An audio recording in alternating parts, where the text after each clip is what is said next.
सम्मानित किया है। आप जरूर इनके बारे में जानने की कोशिश करिए। इनसे हमें जीवन में बहुत कुछ सीखने को मिलेगा। मेरे प्यारे देशवासियों, अमृत महोत्सव पर आप सब साथी मुझे ढेरों पत्र और मैसेज भेजते हैं, कई सुझाव भी देते हैं। इसी श्रृंखला में कुछ ऐसा हुआ है जो मेरे लिए अविस्मरणीय है। मुझे 1 करोड़ से ज्यादा बच्चों ने अपने मन की बात पोस्टकार्ड के जरिए लिखकर भेजी है। ये 1 करोड़ पोस्टकार्ड देश के अलग अलग हिस्सों से आए हैं, विदेश से भी आए हैं। समय निकालकर इनमें से काफी पोस्टकार्ड को मैंने पढ़ने का प्रयास किया है। इन पोस्टकार्ड्स में इस बात के दर्शन होते हैं कि देश के भविष्य के लिए हमारी नई पीढ़ी की सोच कितनी व्यापक और कितनी बड़ी है। मैंने मन की बात के श्रोताओं के लिए कुछ पोस्टकार्ड छांटे हैं जिन्हें मैं आपसे शेयर करना चाहता हूं। जैसे यह एक असम के गुवाहाटी से रिद्धिमा स्वर्गियारी का पोस्टकार्ड है। रिद्धिमा क्लास 7th की स्टूडेंट है और उन्होंने लिखा है कि वो आजादी के 100वें साल में एक ऐसा भारत देखना चाहती हैं जो दुनिया का सबसे स्वच्छ देश हो, आतंकवाद से पूरी तरह से मुक्त हो, 100% साक्षर देशों में शामिल हो, जीरो एक्सीडेंट कंट्री हो और सस्टेनेबल तकनीक से फूड सिक्योरिटी में सक्षम हो। रिद्धिमा, हमारी बेटियां जो सोचती हैं, जो सपने देश के लिए देखती हैं, वो तो पूरे होते ही हैं जब सबके प्रयास जुड़ेंगे। आपकी युवा पीढ़ी इसे लक्ष्य बनाकर काम करेगी तो आप भारत को जैसा बनाना चाहती हैं वैसे जरूर होगा। एक पोस्टकार्ड मुझे उत्तर प्रदेश के प्रयागराज की नव्या वर्मा का भी मिला है।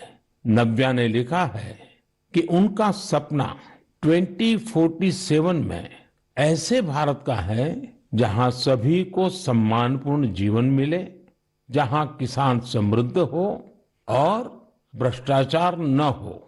नव्या, देश के लिए आपका सपना बहुत सराहनीय है। इस दिशा में देश तेजी से आगे भी बढ़ रहा है। आपने भ्रष्टाचार मुक्त भारत की बात की। भ्रष्टाचार तो दीमक की तरह देश को खोखला करता है।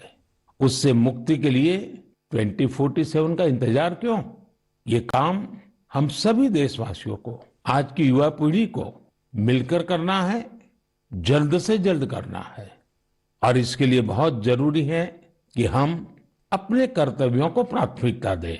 जहां कर्तव्य निभाने का एहसास होता है, कर्तव्य सर्वोपरि होता है, वहां भ्रष्टाचार फटक भी नहीं सकता।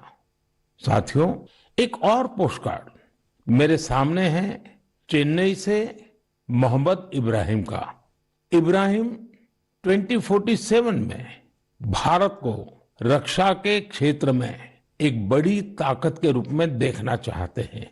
वो चाहते हैं कि चंद्रमा पर भारत का अपना रिसर्च बेस हो और मंगल पर भारत मानव आबादी को बसाने का काम शुरू करे। साथ ही इब्राहिम पृथ्वी को भी प्रदूषण से मुक्त करने में भारत की बड़ी भूमिका देखते हैं। इब्राहिम, जिस देश के पास आप जैसे नौजवान हो, उसके लिए कुछ भी असंभव नहीं है। साथियों, मेरे सामने एक और पत्र है मध्य प्रदेश के रायसेन में सरस्वती विद्या मंदिर में क्लास 10 की छात्रा भावना का। सबसे पहले तो मैं भावना को कहूंगा कि आपने जिस तरह अपने पोस्टकार्ड को तिरंगे से सजाया है वो मुझे बहुत अच्छा लगा। भावना ने क्रांतिकारी शिरीष कुमार के बारे में लिखा है। साथियों, मुझे गोवा से लॉरेंसियो परेरा का पोस्टकार्ड भी मिला है। ये क्लास 12 की स्टूडेंट है। इनके पत्र का भी विषय है आजादी के अनसंग हीरोज। मैं इसका हिंदी भावार्थ आपको बता रहा हूं। इन्होंने लिखा है, भिकाजी कामा भारतीय स्वतंत्रता संग्राम में शामिल रही सबसे बहादुर महिलाओं में से एक थी।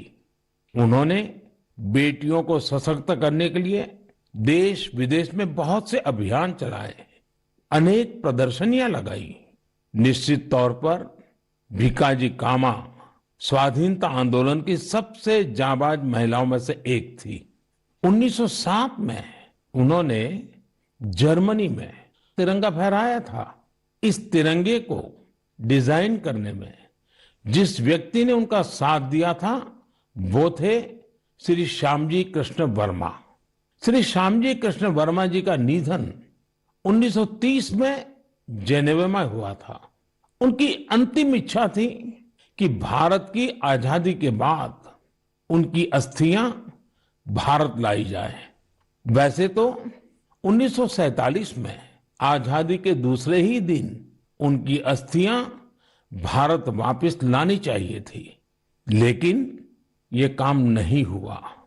शायद परमात्मा की इच्छा होगी ये काम मैं करूं, और इस काम का सौभाग्य भी मुझे ही मिला। जब मैं गुजरात का मुख्यमंत्री था तो वर्ष 2003 में उनकी अस्थियां भारत लाई गई थी। श्यामजी कृष्ण वर्मा जी की स्मृति में उनके जन्म स्थान कच्छ के मांडवी में एक स्मारक का निर्माण भी हुआ है। साथियों, भारत की आजादी के अमृत महोत्सव का उत्साह केवल हमारे देश में ही नहीं है। मुझे भारत के मित्र देश क्रोएशिया से भी 75 पोस्टकार्ड मिले हैं। क्रोएशिया के जाग्रेब में school of applied arts and design के स्टूडेंट्स, उन्होंने ये 75 कार्ड्स भारत के लोगों के लिए भेजे हैं और अमृत महोत्सव की बधाई दी है। मैं आप सभी देशवासियों की तरफ से क्रोएशिया और वहां के लोगों को धन्यवाद देता हूं। मेरे प्यारे देशवासियों, भारत शिक्षा और ज्ञान की तपोभूमि रहा है। हमने शिक्षा को किताबी ज्ञान तक ही सीमित नहीं रखा, बल्कि इसे जीवन के एक समग्र अनुभव के तौर पर देखा है। हमारे देश की महान विभूतियों का भी शिक्षा से गहरा